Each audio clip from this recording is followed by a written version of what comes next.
Hello, everybody, to this week's live webinar, Live with Dr. McDougall. I am Gustavo Tolosa, the webinar coordinator and moderator for Dr. McDougall. But today we have a very wonderful, even I would say distinguished guest, and it is Dr. Doug Lyle. Many of you probably know him because you have attended the 10-day live-in clinic at Santa Rosa where Dr. McDougall does the clinic.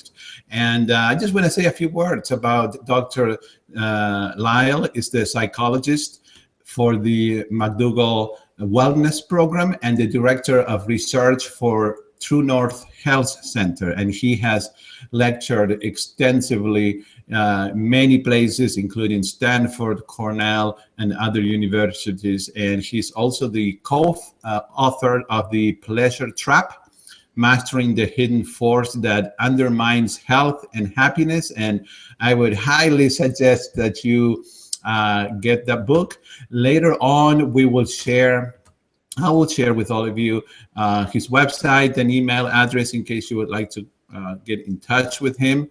And now, without further ado, I will introduce Dr. Doug Lyle. Thank you so much for being here today, and we are all looking forward to hearing you.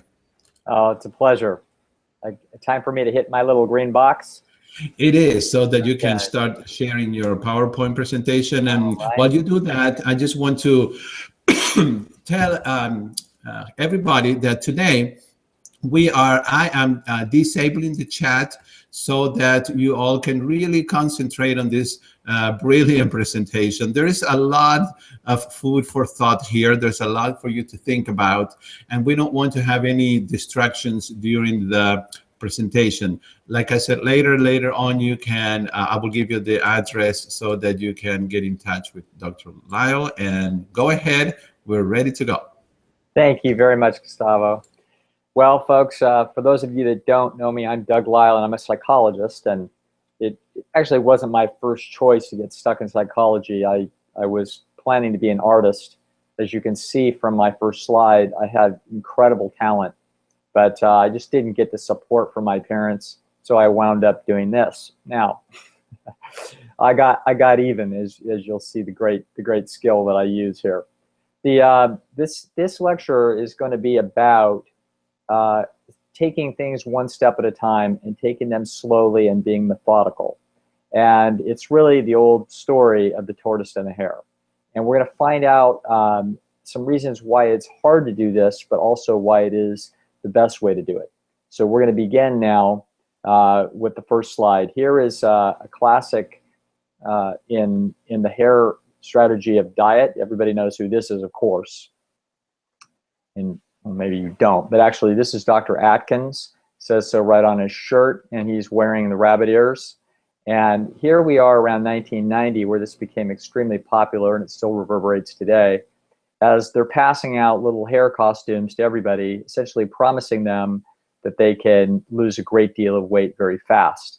This would be very big business, particularly in January, where people have New Year's resolutions and really want to take off quickly and get to their goals. So this is, well, everybody knows what this is, of course, in case you can't figure this out. This is a tortoise shell, and this is actually what it is that we want to be wearing instead of a pair of rabbit ears. And we're going to move through this with the concept of the tortoise in mind. So this is the old story of the tortoise and the hare, and then in the middle there's a fancy little thing with an M in it, and we're going to see what that is in a few minutes later. Now, it's going to turn out that procrastination winds up being a key issue when it turns out that stands in the people's way of trying to get where they want to go. And people will feel this. They will feel like they're fiddling around, procrastinating, avoiding, putting things off, etc. And what we want to do is we want to try to figure out why there is procrastination with respect to goals. And it turns out there's actually two reasons, which is what makes the analysis of procrastination a little bit tricky to understand. So first, we're going to look at there's a good reason, there's a bad reason to procrastinate. Here's the good reason. Now, suppose that you're living in an ancient environment and there's some gal that makes jewelry, and I'm going to go promise her 20 coconuts by the next full moon if she'll go ahead and give me that jewelry now. Well, the good news is that I'm going to get the jewelry now when I need it, and I may never have to pay back those 20 coconuts because there's no telling what might happen to that woman between now and the next full moon. And so it's going to turn out there's actually very intelligent reasons to procrastinate, and because very often the debt or obligation or expectation that somebody may have for us may be something that if we can fiddle around long enough, we might not have to do it. So that actually makes the cost benefit of procrastination weigh heavily towards the benefit side the more we fiddle. So, for example, for 10 years, I worked in the prison system in California, and there was constant directives coming down from the big shots in Sacramento that would then pass them on to the big shot, my supervisor, and then there's all of us psychologists, and we would look at these things and just roll our eyes and laugh, quite frankly, because we could imagine this happening throughout the state to our fellow psychologists, and we knew how avoidant our fellow psychologists were at actually taking on any new directive, particularly if it looked ridiculous. So some of my colleagues would argue and make a big fuss about it, but my friends and I never did. We would just tell the supervisor, sure, we'll get to that. And then almost inevitably, we never had to do it. So this is where procrastination actually pays. And that's a reason why it's a characteristic of human psychology, is because very often the benefit is greater for procrastinating than the cost is. And so that's why it's inside of human nature. The fiddling around is actually profitable. Now, however, we all know that when it comes to some important personal goals, there's another procrastination process that's actually mysteriously destructive.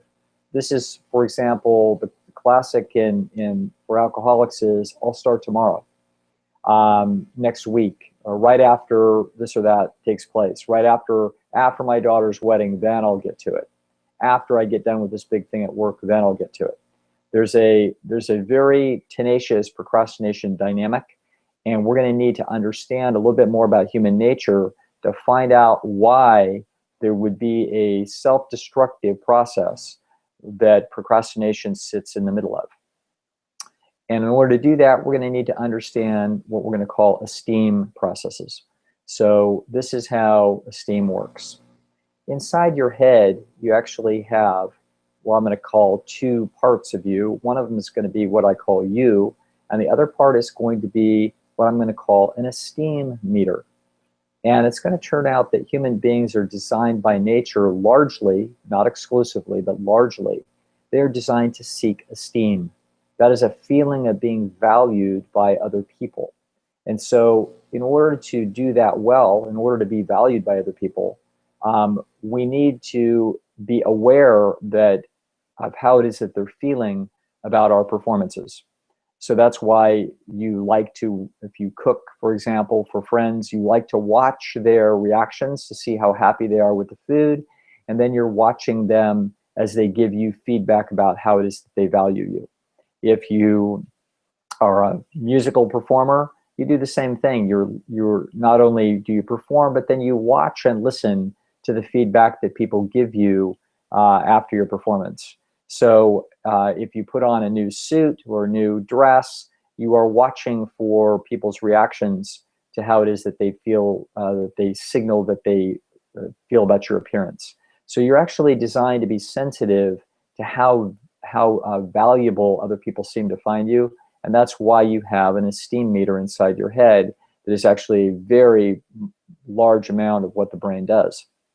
Now, this is, in case you didn't know what bird this was, I mean, some of you that have more artistic sort of savvy would know, but some of you might not know. So it's going to turn out that this is a blue-footed booby bird.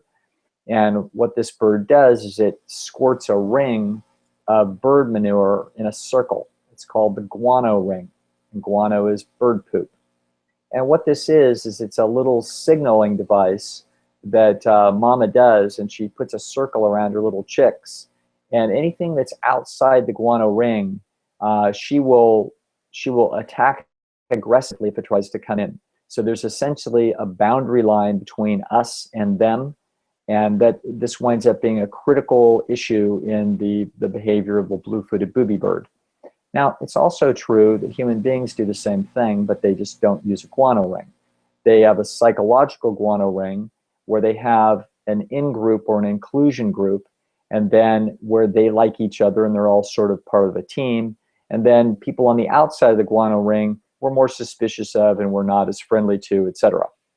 Now, human beings are pretty friendly, but they're still aware of a little concept of the guano ring that sort of encircles their lives. And so that esteem meter is designed by nature to check the feedback, to make sure to help you stay inside the guano ring, make sure that other people are feeling good about you. Now, so here's our gal inside the guano ring with her friends.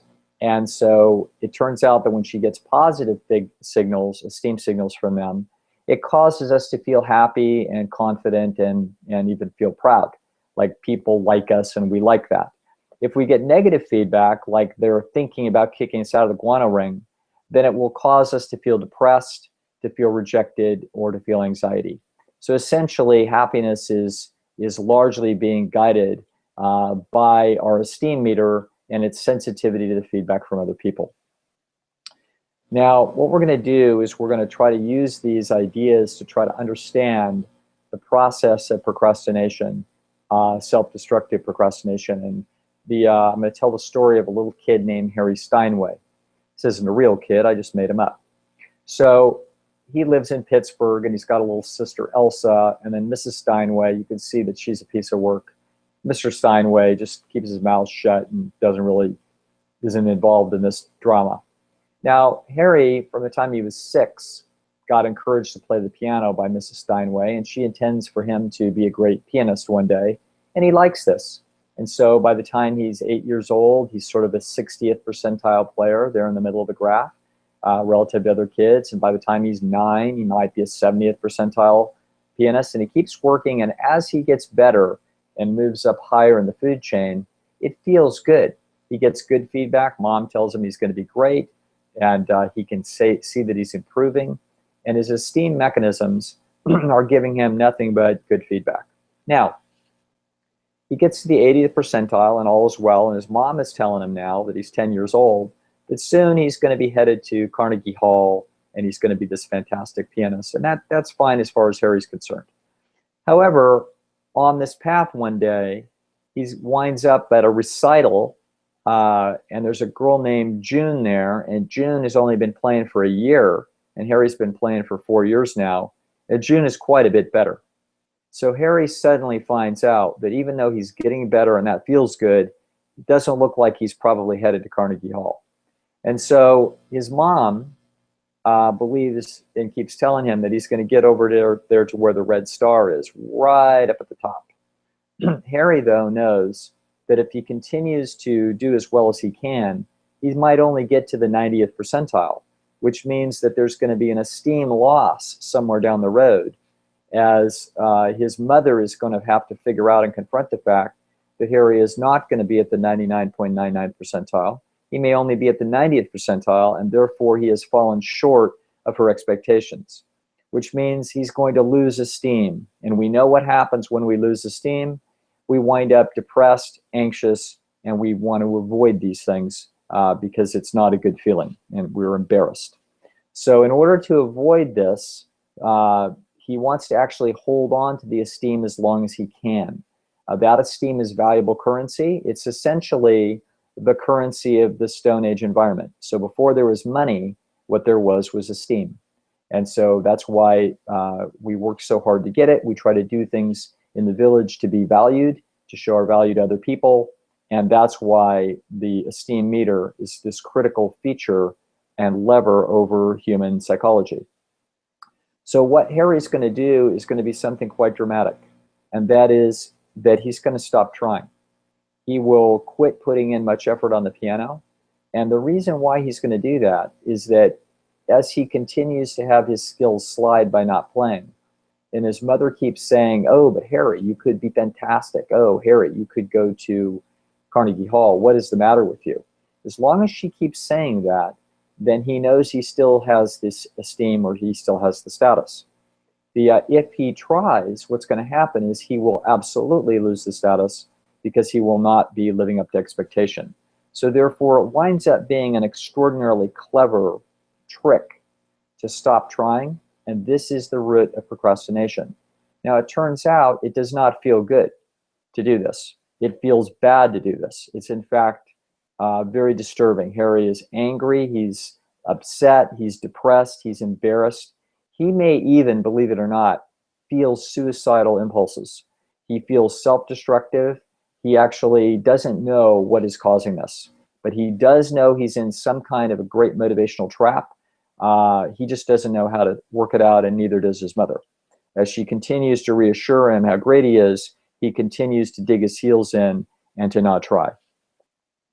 Now, this is the procrastination dynamic.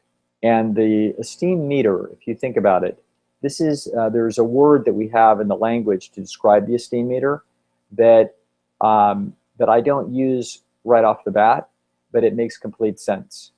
Let's suppose we do something and we get a lot of really good feedback from people. Then we would think, for example, wow, that was, quote, good for my ego. That's what that sounds like. If we got bad feedback, suppose we applied for 3 jobs and we expected to get offers from all of them, and we didn't get offers from any, that would be, quote, tough on our ego. So ego is actually the word that we use to describe the esteem meter. Now, I try to not use that word because it brings in all kinds of other concepts from psychoanalysis that we don't want in the mess. But if we just think of the esteem meter as what you and I call ego, then it all comes together in what I call the ego trap. So the ego, the desire to get esteem from other people by doing a good job, winds up put in a motivational dilemma, a procrastination dilemma, where people quit trying their best, because if they do their best, it will fall short of the expectations of other people, and therefore they will actually lose esteem. This is what I call the ego trap. So there's normal ego motivation where we are making progress and it feels good, but that motivational mechanism can be trapped by expectations that get too high. Let me give you examples. So there are, quote, brilliant students that everybody expects to do fantastic and get into Harvard and et cetera. And you will very often find these people go the other direction, as the parents keep reassuring that the kids that if they keep trying harder, they will do great things, and the kids will dig in and absolutely fail, or they will fail selectively. They'll make sure that it is clear that they are not trying, and therefore the failures that are being observed are not evidence that the kid is not competent. So black belts, very often in the martial arts, as soon as someone gets a black belt, this means in theory in the culture that they should be a world champion and should be impossible for them to be defeated by someone who is not a black belt. And of course, this is ridiculous. It's not true at all. Very often, in any given encounter, a person of a lower grade can beat a person of a higher grade. And so black belts very often, when people achieve that level, they quit. They stand around on the mat and don't compete. They don't want to do that because they do not want to lose, because they would lose status. Also, a lot of times, young men especially, or old men too, but trying to date, they will be very squirrely with women about asking them out or asking for their time. They will nose around the issue because they don't actually want to ask and then get rejected. So if they've never really asked, they've never really been rejected. And so they hint around and hint around, looking for positive feedback and cues that if they did ask, they would be successful. And a lot of times they never ask. So these are examples of a procrastination dynamic. Now, don't be afraid of this chart. We're going to now put a lot of things together here. It's not that complicated. Look at our girl, and she's got those 2 parts of her mind. One part of it is her, and the other part is her esteem meter. It's going to turn out there are 3 main classes of relationships that people have to compete for. I don't put family in there because generally you don't have to compete to be somebody's mother. So even though that's an important set of relationships within family, But these other three types of relationships are all necessarily competitive. You have to compete in the mating arena, you have to compete for friends, and you have to compete for jobs and customers. So it's going to turn out that these are all competitive processes, and the feedback that happens impacts the esteem meter. Now, what's going to happen is all of those processes, the competitive processes, are cost-benefit analyses, in which the people in the marketplace are actually running cost-benefit on our individual and what it is that they have to offer. So in the trade department, the guy with the square head there is deciding whether or not he wants to hire our girl, and he thinks about her and her abilities relative to all of his other options, and he runs a cost-benefit analysis. So all this competitive process is all cost-benefit feedback, essentially.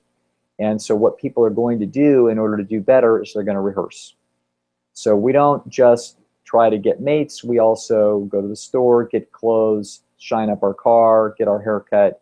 We do a lot of things in order to rehearse, in order to get better at the competitive process. That's what a resume is. That's what going to school and getting good grades are. You are rehearsing for the trade arena. Now, it's going to turn out that it doesn't do any good to rehearse unless you have a feedback system that tells you that your rehearsals are effective. So it's going to turn out that human beings have created inside of their natural history an internal audience. And that internal audience watches your rehearsals, and it gives feedback to the esteem meter. So for example, if you move furniture around in your house to try to make it look more elegant, you, as you are pleased with an arrangement, you look at it and you are looking at the new arrangement through the eyes of theoretical other people, for example, friends, that would look at your arrangement and say, ah, that looks really nice. But there are no people in the room, and they are not giving you feedback to your esteem meter. In fact, it's your internal audience that is serving as a proxy for those people. If you go shopping for a new dress, in order to be more attractive to mates, for example, you put on a dress and you look in the mirror at Macy's, and the internal audience then says either thumbs up or thumbs down.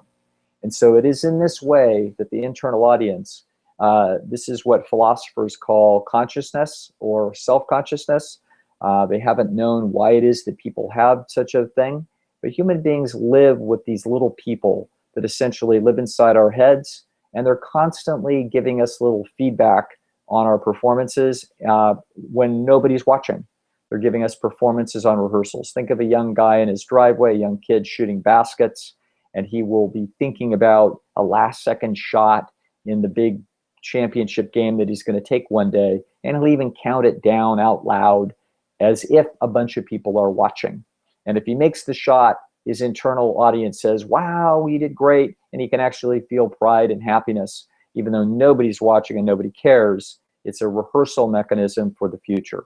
So this is actually two different processes that I call esteem, which is the actual feedback from real live people. That really hits our esteem meter.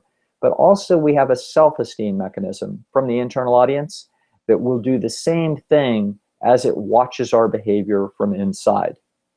Okay, now, so here's what can happen, is that remember Harry Steinway's mother, that she set expectations too high, and therefore he had to defend his esteem from her by not trying.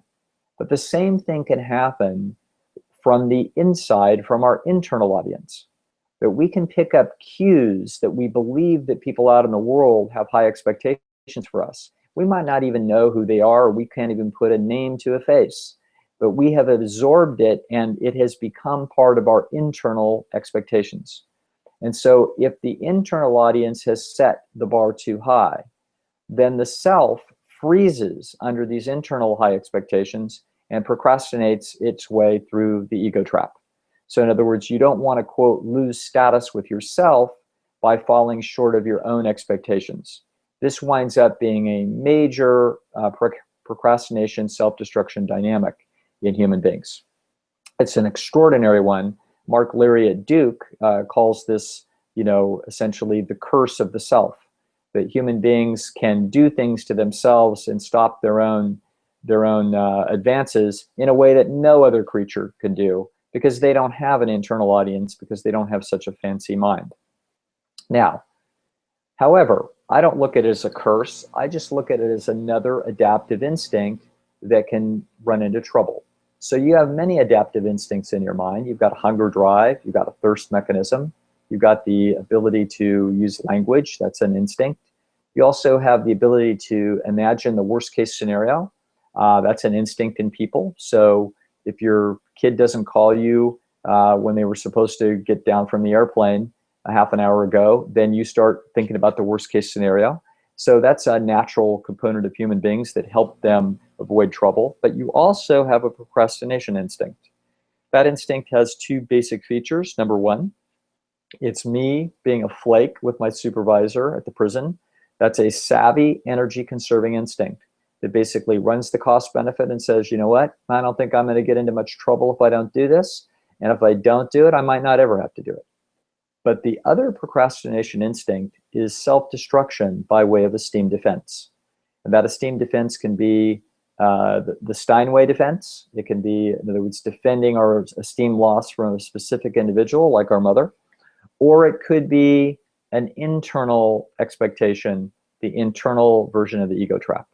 Either way, it's a really bad, destructive process, but it's built in there because it can be of net benefit. Now, sources of crushing expectations, where do they happen? Well, we pick them up from all over the place. The culture, for example, sort of expects, if you're an alcoholic, they expect you that you ought to be able to just put down the bottle. That they actually, people that don't have that problem, do not actually understand how difficult that problem is.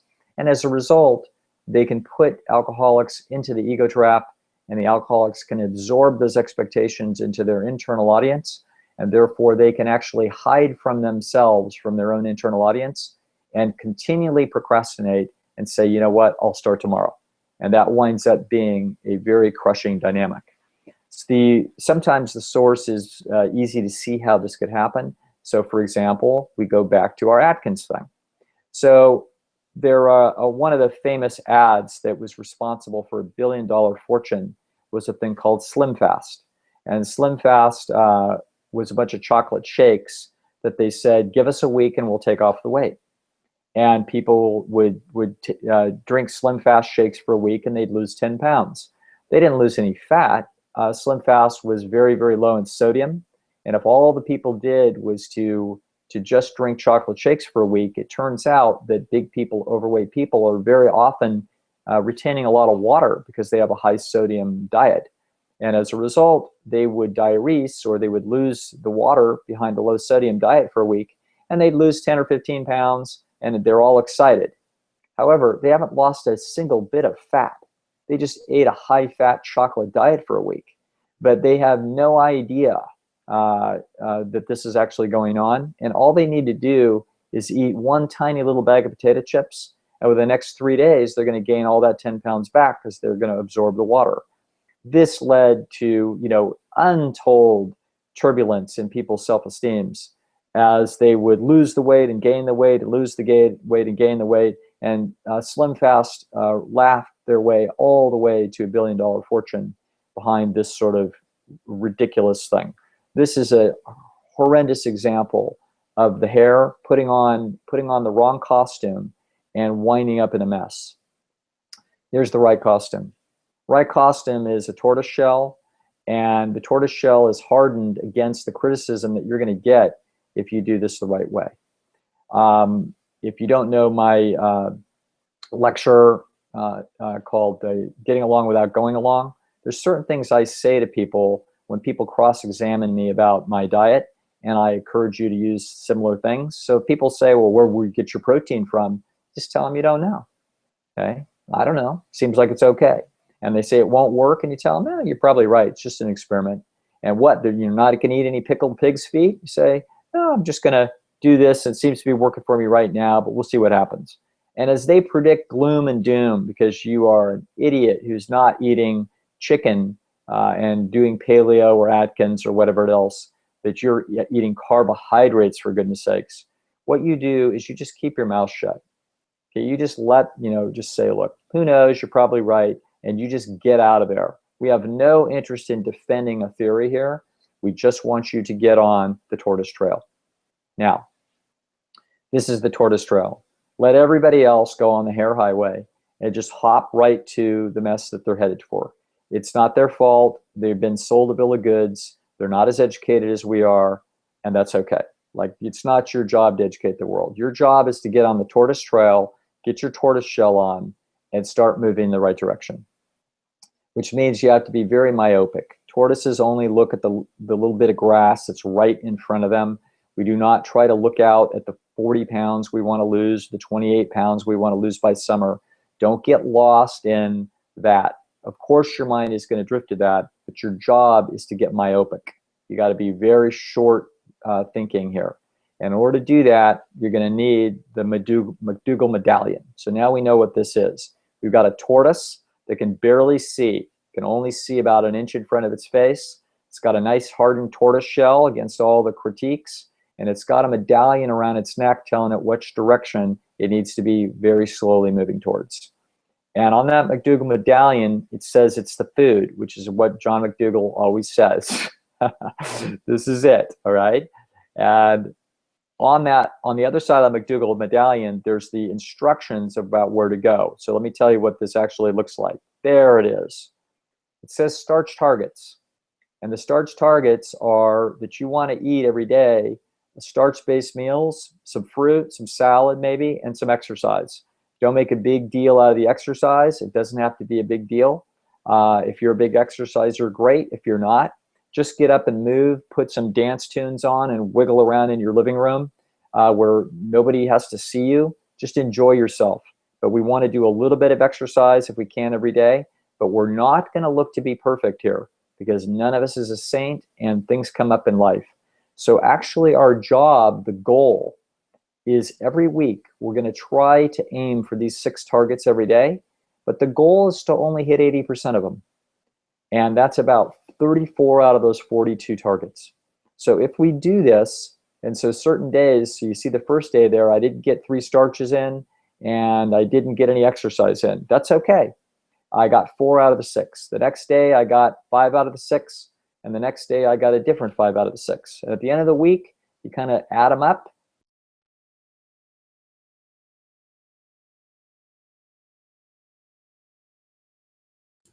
Score, and then we go on to the next week. Now, Dr. Lyle, we lost your PowerPoint presentation. Okay. If you don't mind, how do I? It stopped sharing, so I think you're gonna have to click on this share again. Yeah, I think I'm having a hard time getting to it. I might have to hit a cancel button down at the bottom. I don't know. Okay, try that. Okay, we'll try that, see what happens. Okay, it says they want to continue to, needs a thing to start. Hold on a second. Let's see if you can find. Let's see if I can find it. Here we go, and we are back live. Is that good? Perfect. Great. Beautiful. Okay, so here we are again. And we're just trying to every week try to hit about 34. And what we would like in our minds is this notion that, hey, you can do this. This is very doable. We're not trying to have in our mind that we're going to lose 38 pounds by September. We're going to just hit these little check boxes today. And then we're going to hit them tomorrow. And that's how we're going to do it. We're just going to do one little check box at a time. It's not that complicated.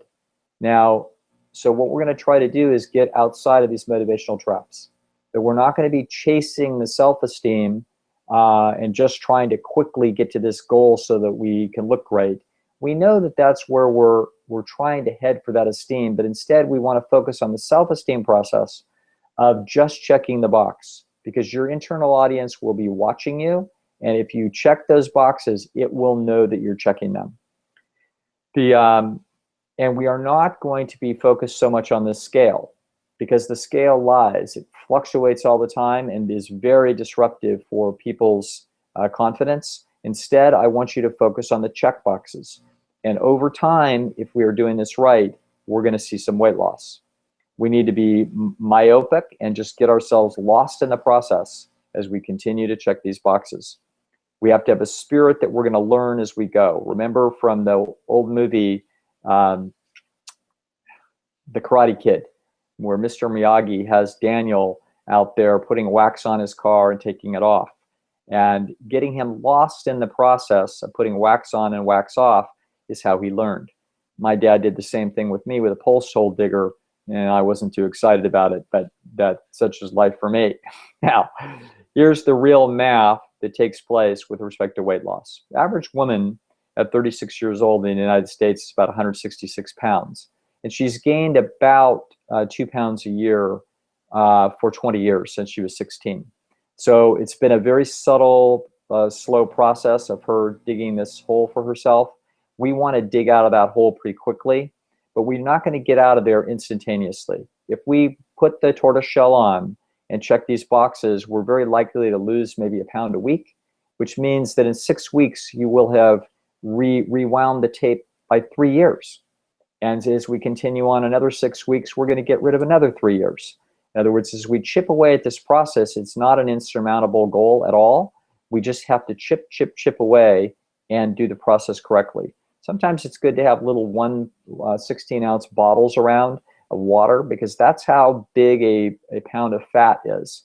So when you lose 1 pound of fat in a week, you look at a 16-ounce bottle of water and you realize that's how much fat came off your body. You can't see it, but it can be seen. And by the time you've lost 6 pounds, you've lost a tremendous amount of fat, and you need to just stay the course and keep chipping away. When Steven Spielberg made Raiders of the Lost Ark, he actually designed every little bit of that thing and put together, it was all ready to go. People were amazed at how detailed and organized he was. He knew the 2,000 little shots that he needed. And all he did was just go, every little shot's about 6 seconds long. And so all it was just do a 6-second shot, and then do another 6-second shot, and then do another 6-second shot. And you just put together that little piece, one piece at a time, and that's how you make a movie. When people want to know how it is that you take off 25 pounds, I can tell you how you do it. You take it off one starch meal at a time, one little exercise at a time, one little salad at a time. That's how it's done. Don't look at any big magic. Look at little small processes. You know, people would never get educations and graduate from college or high school if it were done all at once and you had one big exam. It turns out that people do it one little quiz, one little exam at a time, one little chapter at a time. And there's little feedback mechanisms to tell people on the way that that's how you do it. And that's the only way that something like that gets done. You don't buy a house all at once, not unless you get lucky and win the lottery. You own your home one little bit at a time, and you build relationships one little bit at a time. And you raise your children one little bit at a time.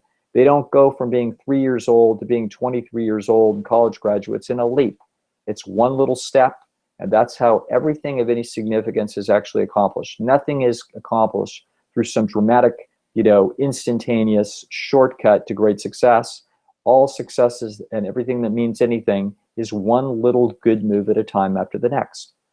And this is the difference conceptually between the fork in the road that people face in January, whether they're going to get on the hair highway and try some trick that's going to get them to their swimming suit body in June, or they're going to go on the tortoise trail and actually earn it. A wise person once said, summer bodies are made in the winter. They are. They're made now, one step at a time, one good decision at a time. And as we do that, we do not have to be perfect. Hit 80% of your targets, and this is going to be how you get to the life you deserve.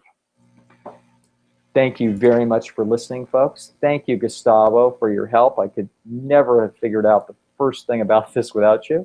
And if you folks want to get a hold of me, Gustavo will show you how to do that. Thank you very much. Thank you, Dr. Lyle.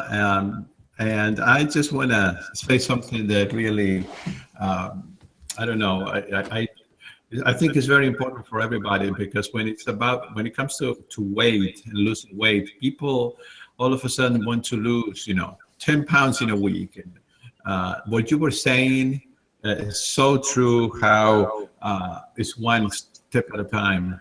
And you mentioned school, and I remember going through my master's or my doctorate, and I had to focus on what the next hour was, because if I thought of even the next day, I would be so overwhelmed I would want to quit. So thank you for reminding us. That is, I think, a very important point. Very good. Thank you. My pleasure. So everybody, I have put a little sticky note, and now another announcement, so that you can actually visit Dr. Lyle's website, and you can have his email, dr.lyle@yahoo.com. And thank you again, Dr. Lyle, and we hope to have you as a guest in the near future. One more time. Thank you. And everybody else, we will see you next Thursday at our usual time. Dr. McDougall is going to do something a little different. He will answer the 20 most frequently asked questions about the START solutions, the START solution, and those questions are going to be compiled, and we will go through each one of them. And I think it's going to be a very interesting, practical, useful webinar that you will be able to watch time after time again as you read his book, The START Solution. So we will see you all next week, and have a great week. Bye-bye.